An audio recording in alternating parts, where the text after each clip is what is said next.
Assalamu alaikum wa rahmatullahi wa barakatuh. So we begin by going through the four schools of thought and how it started. And the benefit of this is that we get a clear understanding of the efforts of these schools of thought and how they started and the origin of them. So first of all, the school of the Hanafi school of thought, which was the first or among the first. The name of the founder of this school of thought is al-Nu'man ibn Thabit, well known as Abu Hanifa. May Allah have mercy on his soul. Born in the year 80 and lived until the year of 150. He is the only one acknowledged to be among the tabi'een of the four imams of the schools of thought. Imam Malik ibn Anas is disputed, and the most authentic opinion is that he's not.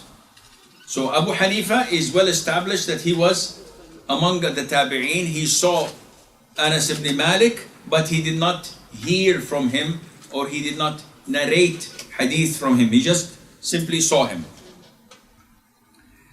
Abu Hanifa was well known, like all the other imams, of his piety, of his righteousness. It was narrated from two sources that he recited or read the whole Quran in one rak'ah. So it was not reported by one person, by two different sources, that he was well known to have recited the Quran from cover to cover in one rak'ah. Like who? Like Imam Uthman ibn Affan, may Allah be pleased with him. And one would say that this is not possible. It is possible to finish the Quran in 6 to 8 hours for those who memorize it well. Some of us has heavy tongue. So when he recites the Fatiha, Alhamdulillahi Rabbil Alameen, and the Imam is doing ruku' or sujood, and the guys, what are you doing? He said, Sheikh, I have problems. The Imam is always doing ruku' before I finish Fatiha. The problem is in you, not in the Imam. How would you know? Ask the others. Is anybody finding difficult to recite the Fatiha? No. We finish it and we read the surah afterwards. Then this is your problem. You have to practice more and more. It takes literally 3 seconds, maybe a little bit less, a little bit more, to finish the Fatiha. When I join the Imam and he's in ruku', I can recite it in 3 seconds. Because this is my mother's tongue. A lot of you practiced reciting the Fatiha so long that it's very easy. Of course, it's not the best scenario of reciting it well, but depending on the position and the situation. Abu Hanifa, may Allah have mercy on his soul, was righteous, practicing, devoting time for prayers, for fasting, for ibadat. And this is the drift we have today. We either have people of knowledge who do not practice, like the old scholars.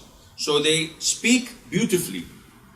They make khutbah, they make lectures, wow. But when you find them Mondays and Thursdays, not fasting. Strange. But then you think, okay, it's not mandatory. But I would have expected a sheikh to make it at least a habit of fasting Mondays and Thursdays, like the Prophet ﷺ instructed and recommended. A sheikh that does not offer night prayer, something wrong. Then what is the use of your knowledge? A sheikh who does not recite the Quran.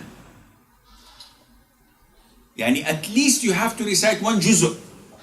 Every month you have to finish the Quran once, at least. Revise your Quran. If maybe you don't memorize the whole Quran, at least the surahs, Baqarah, Al-Imran, the few surahs, You have to revise them on daily basis. Otherwise there is problem.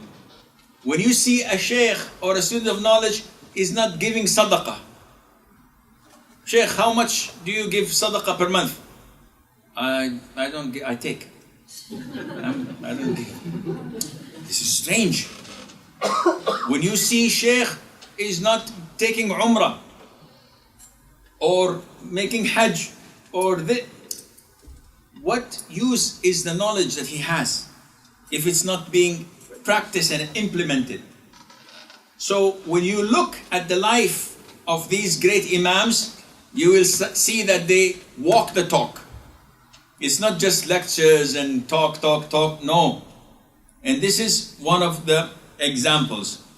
Abu Asim al-Nabil said that Abu Hanifa has been named or well known to be described as the lodge for the abundance of his praying. Meaning that Abu Hanifa, when he used to pray night prayer, he used to be like a lodge for so many hours standing in prayers. Look at how what we pray, the sunnah, mashallah. What are you doing? Abs. Good for the abs. Just bow. What is this? When you try to think, when I pray in my home, nobody's watching, sunnah, and compare it to when I pray in the masjid. Difference? Alone in the masjid and alone in the home. Similar or difference? In the masjid, everybody's watching, so Allah.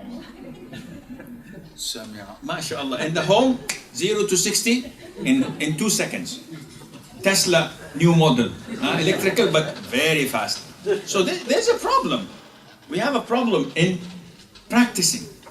So Imam Abu Hanifa, when he used to pray night prayer, he used to be described as a lodge because he used to prolong his night prayer.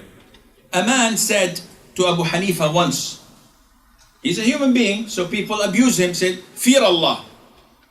If someone comes to you and says to you, Ya Sheikh, fear Allah, what will you say? Me? I fear Allah? Why? Subhanallah. Why are you so defensive? If I tell you fear Allah, says, Jazakallah khair. Now I pray to Allah that I'm among those who fears Him. And this is what Abu Hanifa said.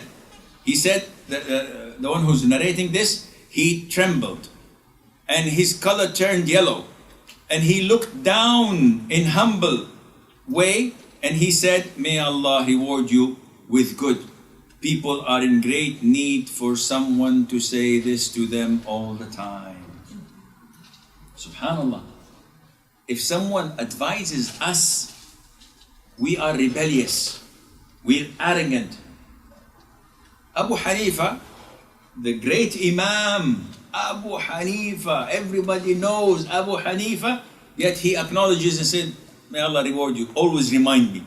I need people to remind me that I should fear Allah Azza wa Jal. طيب. He's practicing, he's knowledgeable, he fears Allah Azza wa Jal. Imagine,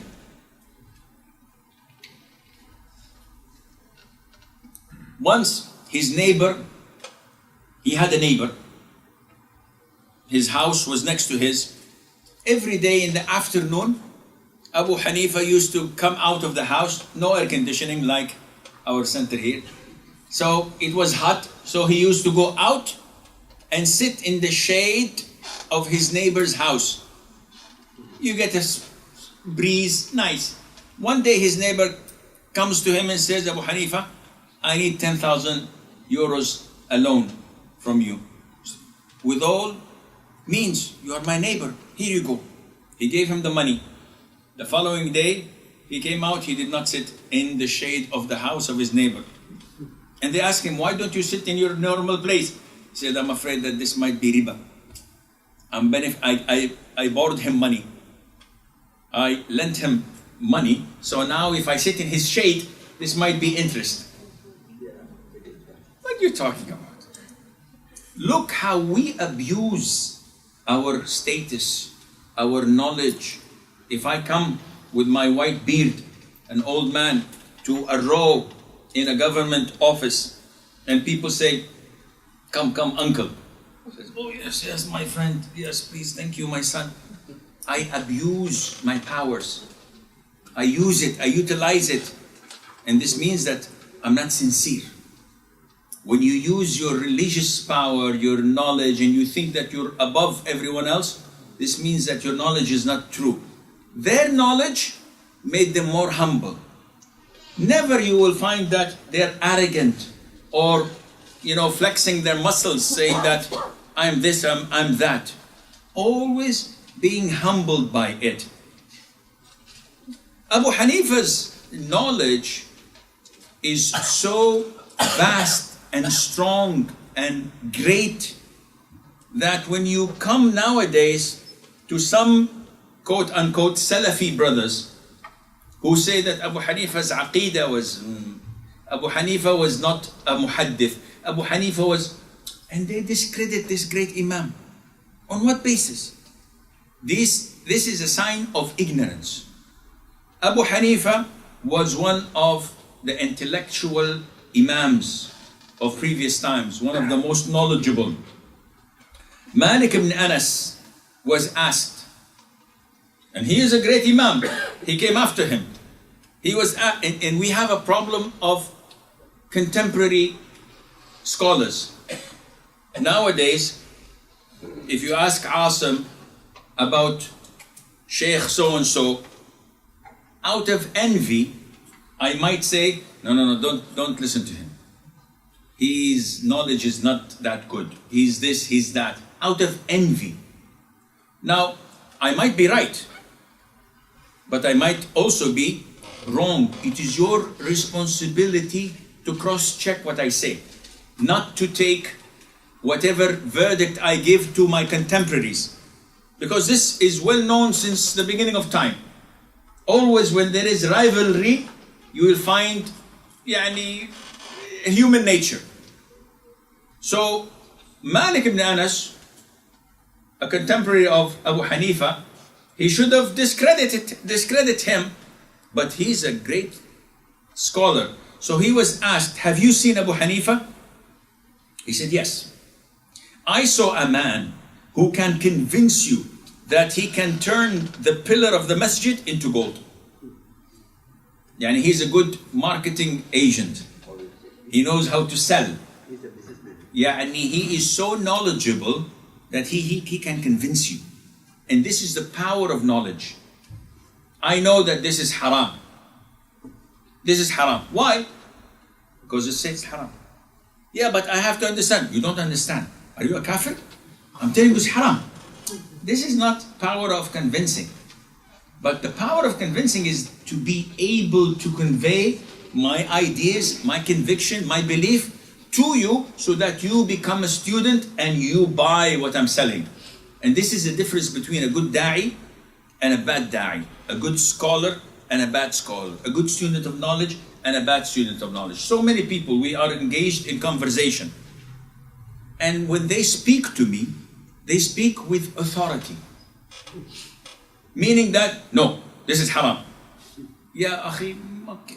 You will not find me, for example, I think, a lot of people say otherwise, but I see myself as a little bit tolerant.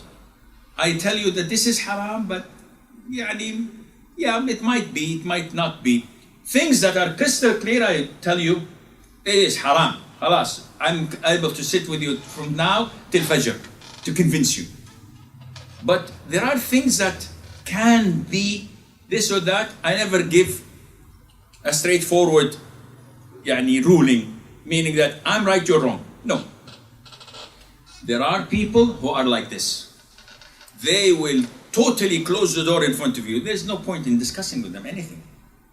So, selling what you have needs knowledge, needs the ability of convincing, needs that you are tolerant. But if it is Simon says, you have to believe what I say, end of story. Nobody will accept your da'wah. Nobody will take it and believe in it. Maybe they will, for the sake of argument, say, okay, but this doesn't mean that they have bought it. Ibn al-Mubarak said, Abu Hanifa is the best juror of all people. Abdullah ibn al-Mubarak, this guy is a story by himself. If we would like to give a lecture about one of the role models of Islam, Abdullah ibn Mubarak would be one of them. Abdullah ibn Mubarak used to be known as Amirul Mu'mineen in Hadith, one of the Muhaddith. And he was a millionaire and he was a mujahid. So he got it all made to the extent that scholars said, we compared Abdullah ibn Mubarak to the companions of the Prophet ﷺ. And he was no difference. He was no different from them except the companionship. Abdullah ibn Mubarak, when you read his biography, you will be shocked. He used to sit with his companions. After Isha, he goes to his home, never comes out. So they complained. He said, why don't you come and sit with us? He said, why would I sit with you? I spend my night with the companions of the Prophet ﷺ. Meaning, writing their biographies, writing their stories and learning and reading. He prefers to spend time learning about them and sitting with the masses. Whenever it was time for Hajj, he used to go to his students. He says, we're going to Hajj this year. Who wants to come? So they say, I'd like to come. Okay, bring the cost of Hajj and put it in a money bag and tie it. So they bring, the fees of the Hajj and expenses. He takes it, he puts it in his chest, a big box, and then they go for Hajj. The students say that he would spend the day and night serving us, bringing us food. He's a sheikh. Not like me, what is a cappuccino? He goes and brings some people. I can't afford it, but yeah, inshallah. If you come to Saudi, I'll bring you cappuccino. Low fat. So he does this, he goes until they reach Mecca. They make the Hajj, they finish. On their way back, he says, don't you want to buy things for your family, for your wife and children? Take this money and I'll collect it from you when we go back. So he gives them money, they buy gifts, they buy things. When they go back to their own hometown, he opens the chest, he gives them back the money they had spent. Everything was on him. Abdullah ibn Mubarak is something out of this league. He's one of the great imams so he said about Abu Hanifa that he is the best juror, the best scholar of all people. So this gives you a glimpse of who Abu Hanifa was, if Ibn Mubarak says this about him. And Imam al-Shafi'i, who did not see Abu Hanifa, who did not learn from Abu Hanifa.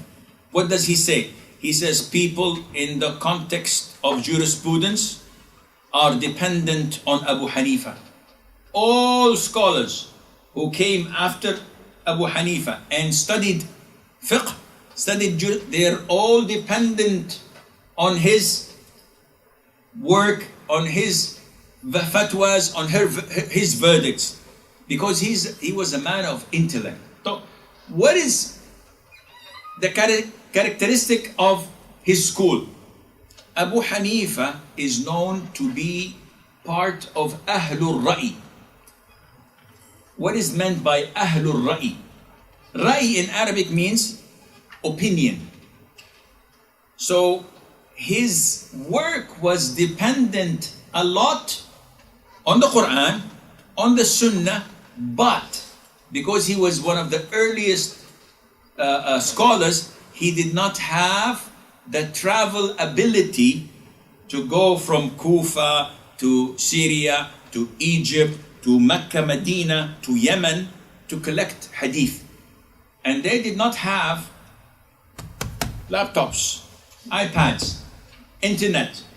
So not even printed books. They depended entirely on what? Memorization and compiling themselves. So the more the scholar traveled, the more knowledge he gained. Why? Because we had scholars in Medina, Zayd ibn Thabit ibn Umar. We had in Mecca, Ibn Abbas. We had in Kufa, Abdullah ibn Mas'ud. we had in Basra. So each companion, do you think Abdullah ibn Abbas had all the knowledge of the Prophet ﷺ? No. The hadith he did not. He wasn't 24/7 with the Prophet, so he could not have related. Likewise, Ibn Mas'ud, likewise Ibn Umar. So their knowledge of Islam spread all over.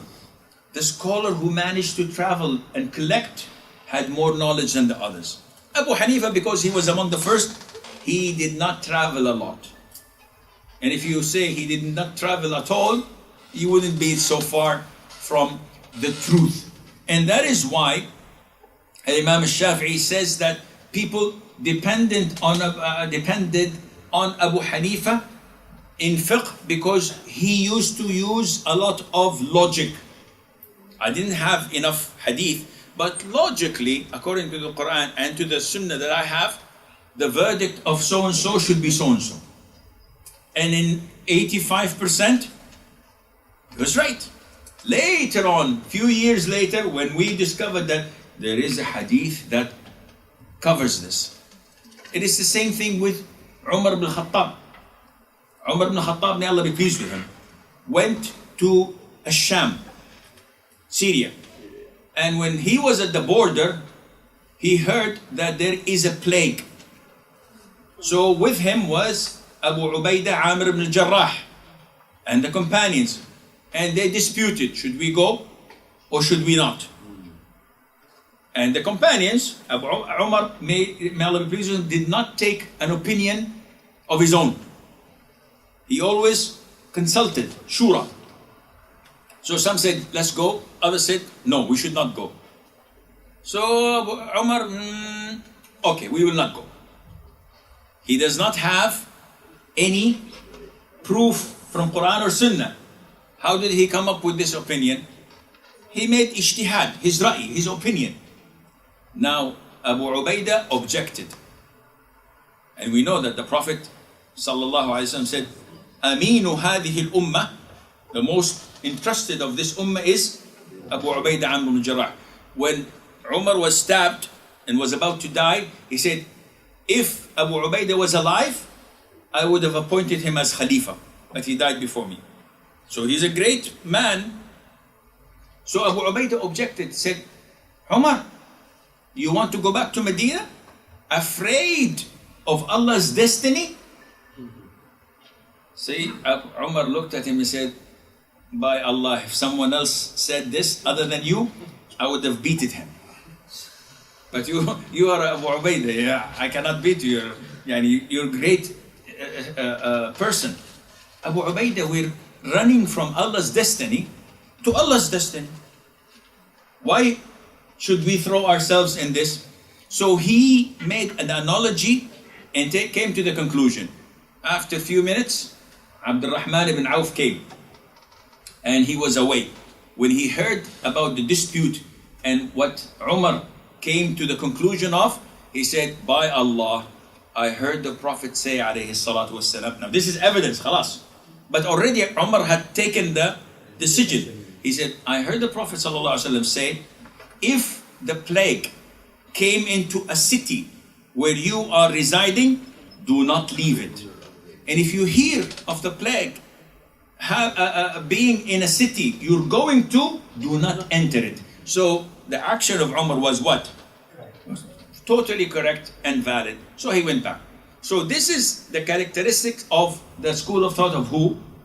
Abu Hanifa. That it was dependent on Quran and Sunnah, but the Sunnah was very little. So he depended a lot on analogy. Now, going to the history of the Hanafi school and its most notable scholars.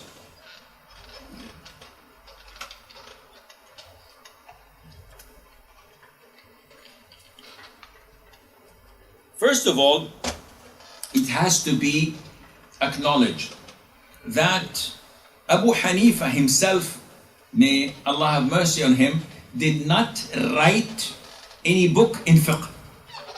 He didn't compile any book of fiqh, first of all. Second of all, his fiqh was not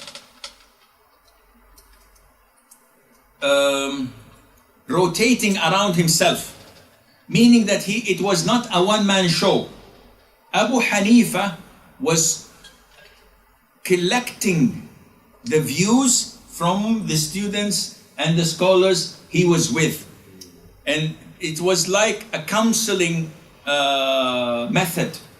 When he was in the masjid and there comes a problem, Sheikh, what do you say about organ donation? Of course, they didn't have this at the time. Nowadays, it comes to the Sheikh gives you the verdict. At the time of Abu Hanifa, anything new happening, he asks Abu Yusuf, Muhammad bin Hassan al-Shaybani, the students he have, who were also great scholars, and they come up with a conclusion and he gives the fatwa accordingly. So the beginning of his era, it depended on Abu Hanifa himself. His prominent two great students were Abu Yusuf and Muhammad ibn al-Hassan al-Shaybani. These are the two great prominent scholars who themselves were also in contact with Malik ibn Anas, teaching and learning, and also with Imam Shafi'i, who took some knowledge from them as well. There was also Dhafar ibn al-Hudayl, I think, and al-Hasan ibn Ziyad. The books compiled in that era on the Imam Abu Hanifa was something known or well known as al-Asl. This is the book compilation. In the year 204 up to the 8th century, this is called the expansion era, meaning that the students have expanded on writing books explaining the rulings and the verdicts and the fiqh and the methodology, how to implement the methodology of Abu Hanifa in thinking, because we know that Quran and Sunnah, but then we have ijma', consensus, but then we have analogy. Some schools of thought do not accept analogy. They say no, we have weak hadith, like Imam Hanbali, Ahmad al-Hanbal. They say weak hadith is better than analogy. Why should I go into qiyas or ra'i, etc.? They have different types of methodology in studying and prioritizing branches of knowledge, how to take these evidences. So the expansion era, we have al-Tahawi, the Imam Abu Ja'far, we have al-Sharkasi, we have al-Kasani, al-Kharqi, al-Qadduri, and so on, and they have these books on the right in Arabic. I did not translate it because even I did not go through with them. So I think that it is way be above our level to study and mention them, but this is for your information. Just in case I'm a Hanafi, I'd like to know what are the foundations, books and references of Hanafi madhab. These are on the right, if you want to expand. So there is the settlement era, and this settlement era would come down to Ibn al-Nujaym and Ibn Abdin. Ibn Abdin is like 400 years, 300 years maybe ago, recently, but he compiled Ar-Radd al-Muhtar and Al-Bahr al-Ra'iq, etc. These books were references. The best well-known reference of the Hanafi is Hashiyat Ibn Abdin, where he explains the verdicts of the Hanafi school of thought and puts the methodology. Every school of thought had 1 or 2 or 3 opinions, and he would classify which opinion. And this is important to learn for a student of knowledge, because sometimes you see people saying that Abu Hanifa says that this is not permissible, and it's not the case. You will find that this is the verdict of his later students who studied his methodology, and they said, according to the thinking of Abu Hanifa, the ruling of so and so should be like this. So they include it in their late books that are reference of the Hanafi school of thought, but not necessarily relating to Abu Hanifa himself.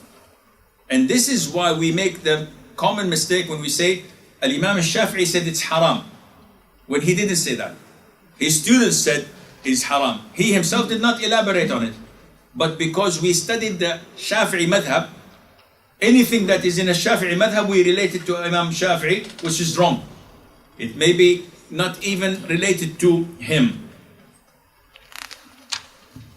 Right. We go to the second school of thought. The school of thought of al-Malikiyah. Okay, Abu Hanifa, where is it generally practiced? His school of thought? India. In India, Pakistan, China, which means Bukhara and the likes. Yeah. And also in Egypt. Egypt, they practice two, Shafi'i and Hanafi. Syria mainly practice Hanafi, but they have also. So it's widely spread. Now when you go to the school of thought of Imam Malik, it's prominent in Morocco, North Africa and Africa in general. So what is his name? Malik ibn Anas, ibn Malik, ibn Abi Amir al-Ashja'i. طيب, is he in a relationship to Anas ibn Malik? May Allah be pleased with him, the companion? No. Though he has it in his father's name. His father's name happens to be Anas ibn Malik, but they're not related. Date of birth, 93, died 79, which meant that he was 87, 86 years of age when he died. And it was reported that his last words were, to Allah belongs the command before and after. Lillahi al-amru min qablu wa min ba'd. And he died. And this is a verse of the Quran. So this inshallah was a good ending for this great Imam. Worship and piety. Malik, sister, when asked what was the main thing occupying his time when he was in his house, the answer was the Quran and the recitation. And this shows you that if you want to become a scholar, a student of knowledge, you have to devote the vast majority of your time for the Quran. Those who do not, they will not gain enough knowledge. I know a sister who is a student of knowledge in Saudi, who revises, revision, she knows the Quran by heart, but her daily practice is to revise 5 juzu a day. Revise. So in 6 days, she finishes the Quran and goes on and on and on. This is a student of knowledge. When you devote yourself to the Quran, but when you have no interest in the Quran, or people say, Sheikh, when I open the Quran, I start to yawn and I feel asleep, you have a problem. Seriously, you have a problem. You have to fix this problem. Ibn Mas'ud said, you will not get closer to Allah in better than reciting the words that came from Him subhanahu wa ta'ala. The Quran is the rope between us and Allah Azza wa Jal. The more you recite it, the more you study it, the more Allah would expand your chest and fill it with proper and real knowledge. But if you don't, I find some Muslims, Akhi, how much do you memorize? The last 3 chapters of the Quran. MashaAllah. You have 111 chapters left. What is this? He said, Wallah, Sheikh, it's difficult. I don't have time. Why don't you memorize? I don't have time. What do you have time for? Watching Manchester United and Manchester City, the youth. No, this is wrong. You have a problem. You have to rectify your affairs, that Quran is the main source of knowledge, the main thing in your life. Everything else is cascaded from that. So, Imam Malik, his time in the home was no newspapers, no CNN, no WhatsApp. It was Quran, Quran, Quran. And Abu Wahb says, if I wanted to fill my study boards with how many times I heard Imam Malik say, I don't know, I could easily do that. He says, if I want to fill my bookshelves with a lot of books, I don't know, I don't know, I don't know. He said, that would be easy. Okay, is this part of worship or part of piety? This is part of being afraid of saying something without knowledge. A man traveled the whole month from up north to Medina, a distance of a month on horseback or camelback.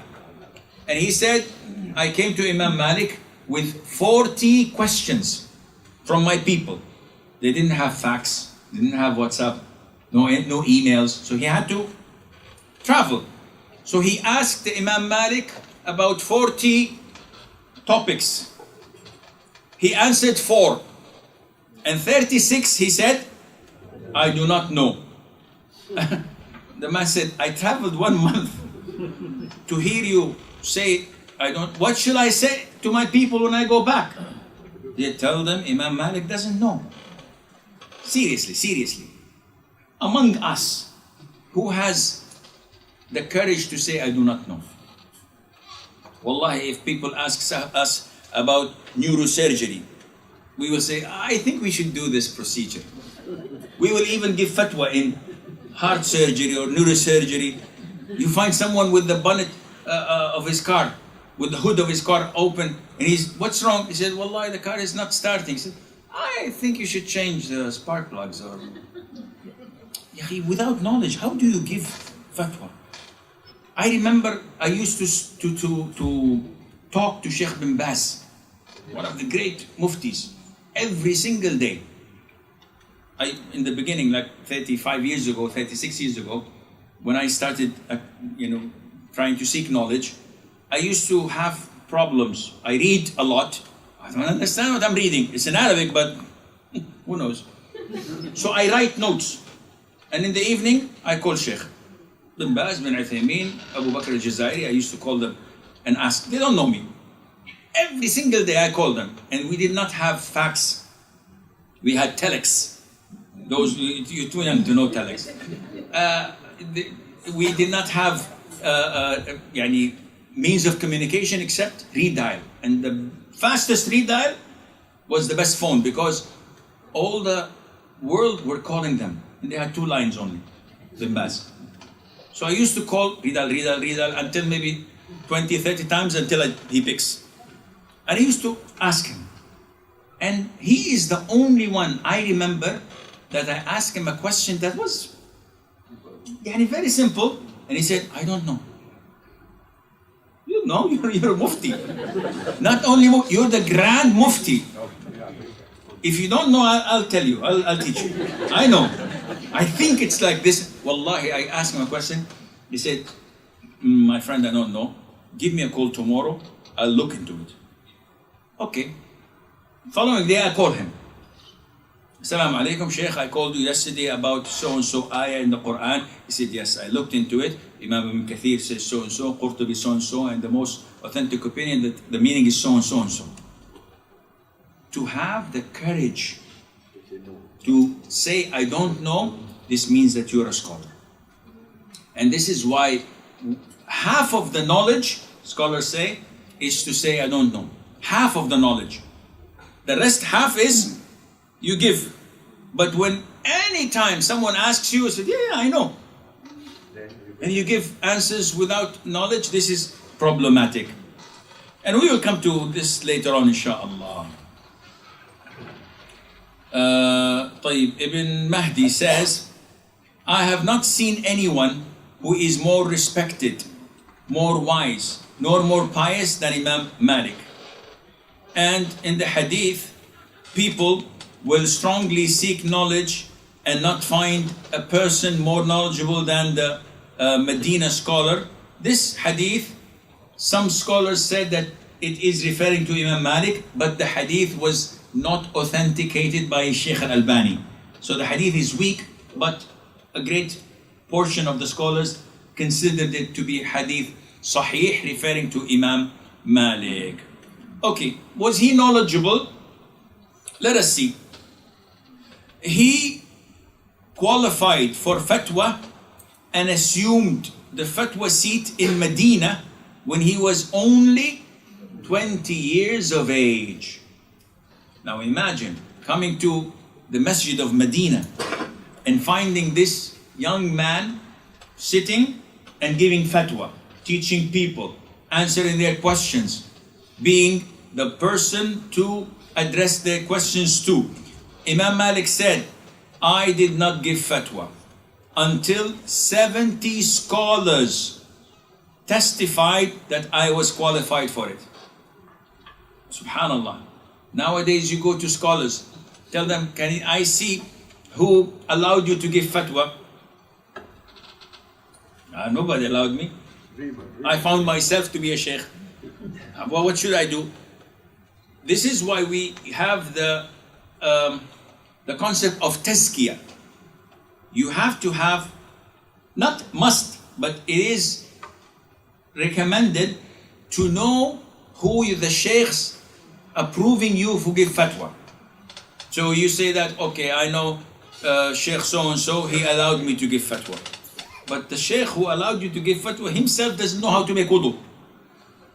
So what is this? You have to be a graduate of a prestigious university. There's professors, the shuyukh who taught you. This is a form of approval. Imam Malik says 70 of the scholars of contemporary time allowed him to give fatwa. This shows you the amount of knowledge this man had. And Imam al-Shafi'i, who was one of the students of Imam Malik himself, he said, when scholars are mentioned, Malik is the star among them. May Allah have mercy on his soul. Okay. What is the history of the Maliki school and who are the most notable scholars? First of all, Al-Imam Malik compiled a book, unlike Abu Hanifa, and his book is well known as Al-Muwatta, one of the books based on fiqh, but has a lot of narrations of the Prophet's saying, alayhi salatu wasalam. It was so prominent, it was so accepted among the people that the Khalifa at the time, the ruler, wanted to generalize it to all the nations and to make it the roadmap for learning. Imam Malik refused.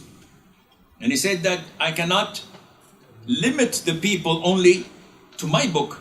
There are so many other narrations, so many other views, and this shows you his tolerance and knowledge.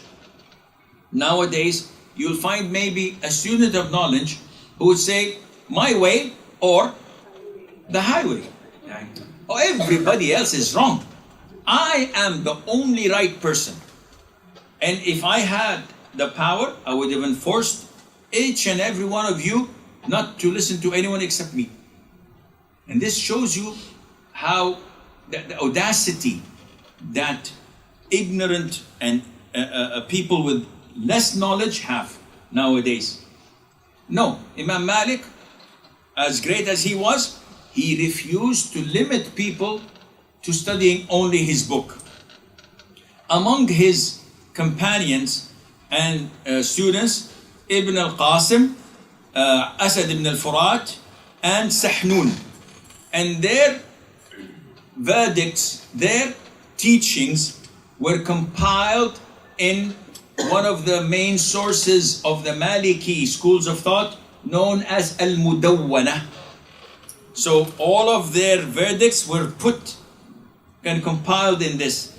When you read it, you'll get the essence of the Maliki school of thought and the methodology of it. In the expansion era, which is up to 616 Hijrah, you have different scholars. For example, Ibn Abi Yazid, Abdul Wahhab al-Qadi, and Ibn Abdul Barr.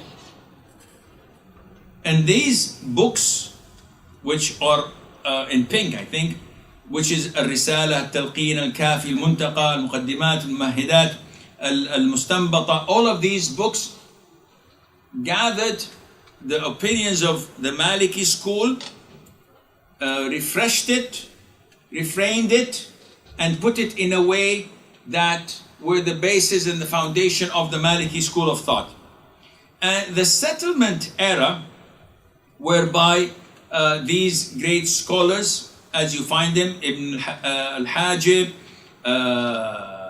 al-Qarafi, al-Khalil. Khalil is one of the most prominent, and his book al-Mukhtasar is the most accepted. Al-Hattab, al-Dardir, al-Dusuqi, and the books are here to the right.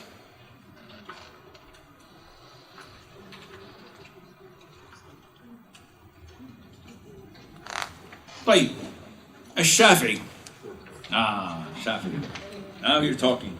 All the previous we don't want to listen. Now we want a Shafi'i. Oh.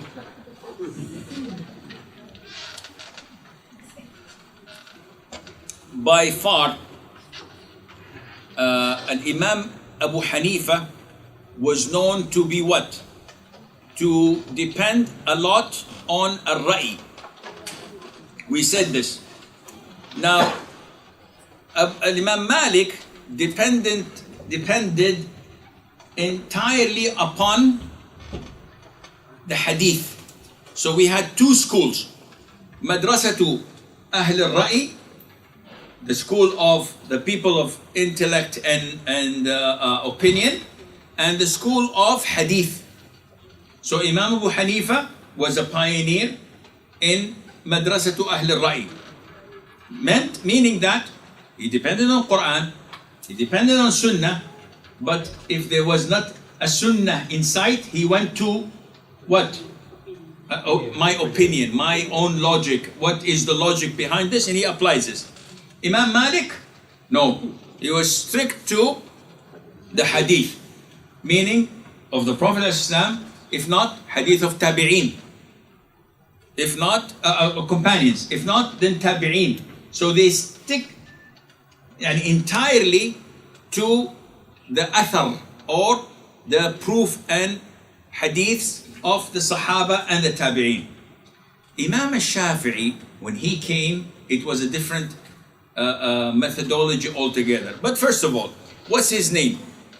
His name is Muhammad ibn Idris al-Shafi'i, and he's a Muttalibi, meaning that he goes with the Prophet's lineage to the third or the fourth grandfather. So it's from Quraysh.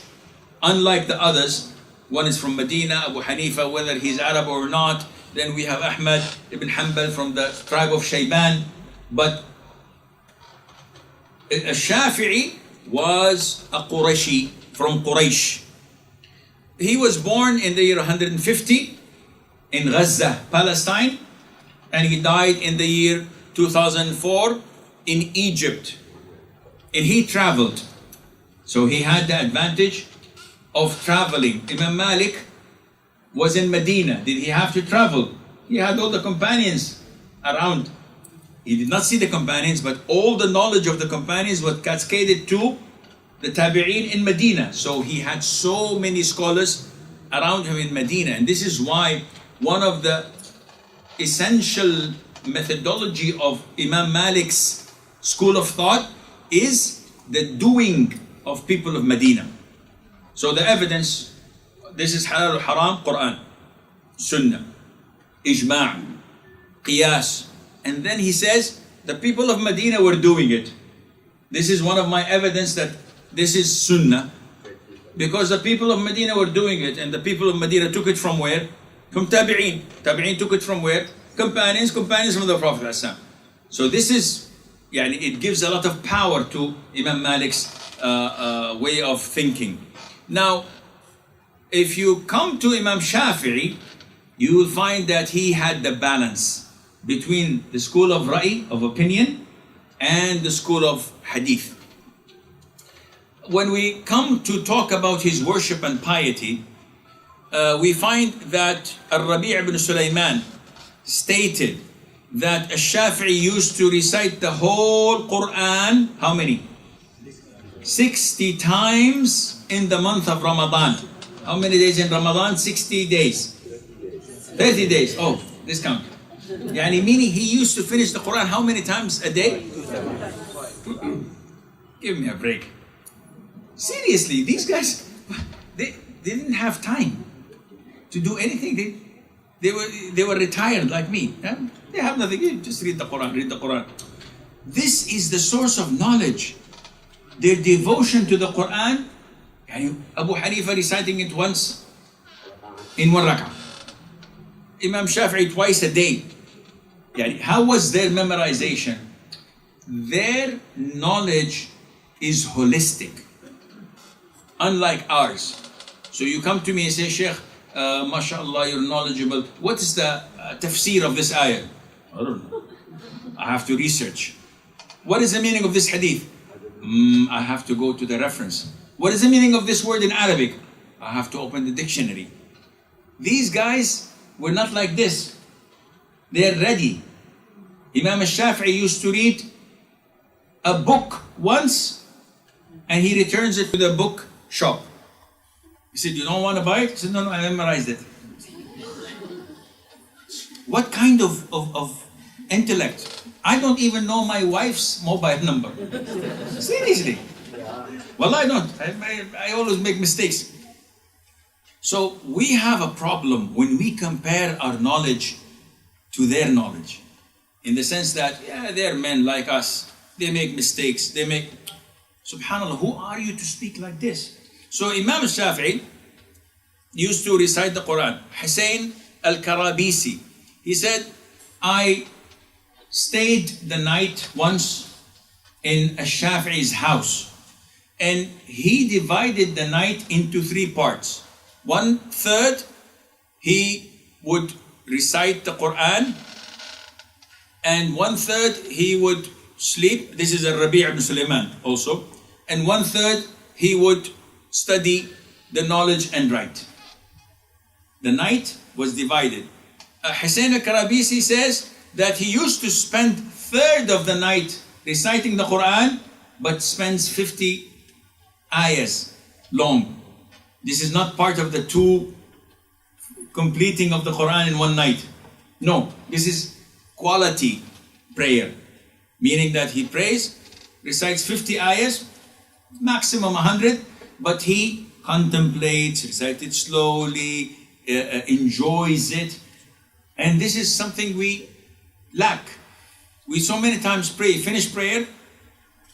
What did the Imam recite in the first rak'ah? I have no idea. The second rak'ah? I don't know. It was Dhuhr. Was it? Subhanallah. That's why. I thought I could have concentrated. The guy is out of this world. He doesn't even know. So we have a problem that when we recite the Quran in our prayers, are we doing it slowly so that we can understand, have a connection with Allah? Or finish the prayer. This is the difference. Now, about his knowledge, about his smartness, about his intelligence, it was reported that he memorized the Quran when he was 7 years of age. Memorizing is not a problem. We know now his capacity, his ability to memorize. But still, it shows you that his mother invested a lot because he was brought up by his mother. And she invested a lot. And this is what ended, the end result. So if you have a good father or a good mother who invests on you, who spends time, who's tolerant, who's pushing you to study and to become an imam, once you become an imam, you appreciate this. So he memorized the Quran when he was 7. He memorized the book of al-Muwatta of Imam Malik that was on hadith when he was 10. And this shows you that these people devoted their time on serious things. His Sheikh, Muslim ibn Khalid al-Zunji, allowed him and approved him to give fatwa when he was 15 years of age.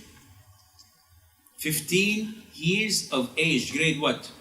Grade 10? Almost. Grade 10 gives fatwa. We have children are 40 years of age and don't know how to pray. I see brothers that say, Akhi, where is your son? Why doesn't he come to Fajr? I said, Akhi, he's 35 years. He's still young. Inshallah, in the future he will. 35 years young? What is this? So we have a problem. Ibn Uyayna, and Abu Uyayna, one of the Imams, we've mentioned his name earlier. He says, Ash-Shafi'i is the best among the men of his time. He's the best among of all men of his time. Now, a contemporary, Imam Ahmad ibn Hanbal, he says everyone who writes knowledge is indebted to al-Shafi'i. In Arabic it says no one who ever wrote or used an ink pot to write knowledge. At the time, this is how they used to write books and verdicts and hadiths, and the more you write, the more knowledgeable you are. And this is a well-known fact. If you want to memorize something, tahfidh, in old times, they used to have a board and a piece of chalk. In today's lesson, we have this ayah. So they write it and they rub it off. They write it and they rub it off. They write it and they rub it off. And then they can recite it without any problem. Because writing engraves knowledge in your head. So, Al-Imam al-Shafi'i was one of the great Imams of all times, known for his piety, known for his knowledge. And the advantage of his knowledge was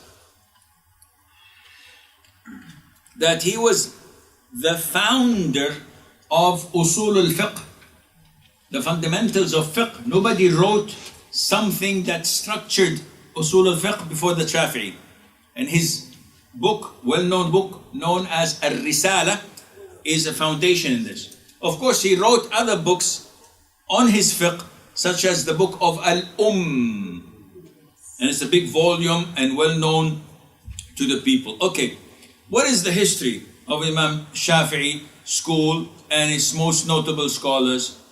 Okay, the beginning, Shafi'i wrote and Al-Buwayti wrote the book known as Al-Mukhtasar. And these were the students. Al-Rabi' al-Muradi and Al-Muzani also wrote Al-Mukhtasar. Then you have the era of expansion. And you have a lot of scholars in this school of thought. Ibn Surayj, Al-Qaffal, Al-Asfarayini, Al-Mawardi, Al-Juwayni, Shirazi, Al-Ghazali, and you go on to the scripting era and the second scripting era with the books on the right. Now, what are the characteristics of Imam Shafi'i? Imam Shafi'i was a student of Imam Malik. He went and traveled to Medina and sat with Imam Malik and recited to Imam Malik the book of Al-Muwatta. Imam Malik was happy with having someone like Imam Shafi'i reading to him and taking knowledge from him. And he also studied to the students or with the students of Imam Abu Hanifa. Imam Malik also took from them. So Imam Shafi'i managed to balance between the school of opinion and between the hadith. And he merged them together to have this great school of thought of Al-Imam al-Shafi'i, which is considered in so many aspects of it to be true and according to the Sunnah. And if you come to the description of Salat, you will find that the description of Salat of Shafi'i school of thought is closest to the Sunnah. They do tawarruk. Other schools don't. They point the index finger according to the hadith of the Prophet ﷺ. Other schools don't. Do we have time or? Why? Hanbali school of thought. When it comes to my school? طيب. I think we will postpone it inshallah for today. And I'm a little bit late. I was supposed to finish this, but tomorrow inshallah we will try to escalate things together. والله أعلم ونسبة العلم إليه أسلم وصلى الله وسلم وبارك على عبده ورسوله نبينا محمد.